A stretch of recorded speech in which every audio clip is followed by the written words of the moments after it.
மக்கள் வணக்கம்.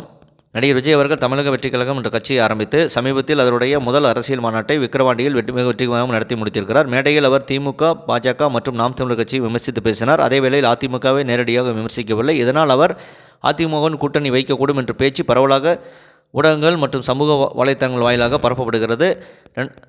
தவக கட்சி தலைமை விஜயின் வாயிலாக அறிவிப்பு வெளியிட்டிருக்கிறது. என்னவென்றால் 2026 தேர்தலில் தவக தனித்து தான் போட்டியிடும். அதிமுகவின் கூட்டணி இல்லை. தமிழக வெற்றிக் கழகத்தின் அரசியல் பாதை முழுக்க தமிழக மக்களுக்கான பாதை. மக்களின் பேராதோடு வென்று ஆட்சி அமைப்பு தான் தவகவின் நோக்கம் என்று கூறியிருக்கிறார்கள். ஆகவே விஜய் அவர்கள் அரசியலுக்கு மக்கள் சேவைக்காக வந்தது நிஜம் என்றால் கண்டிப்பாக எந்த கட்சியுடன் கூட்டணி வைக்காமல் மக்களை சந்தித்து நேரடியாக ஆதரவு பெற்று அவர் வெற்றி பெற்றால் மட்டுமே அது உண்மை என்று தெரிய வரும். எந்த கட்சியுடன் கூட்டணி வைப்பாரா இல்லை தனித்து நின்று தன்னுடைய செல்வாக்கை நிரூபிப்பாரா என்பது 2026 தேர்தல் அறிவிப்பு பிறகு நாம் தெரிய வரும். இதை பற்றி உங்களுக்கு கருத்து என்ன என்பதை கமெண்ட் செய்யுங்கள். சேனலை சப்ஸ்கிரைப் செய்யுங்கள். நன்றி, வணக்கம், ஜெய்ஹிந்த்.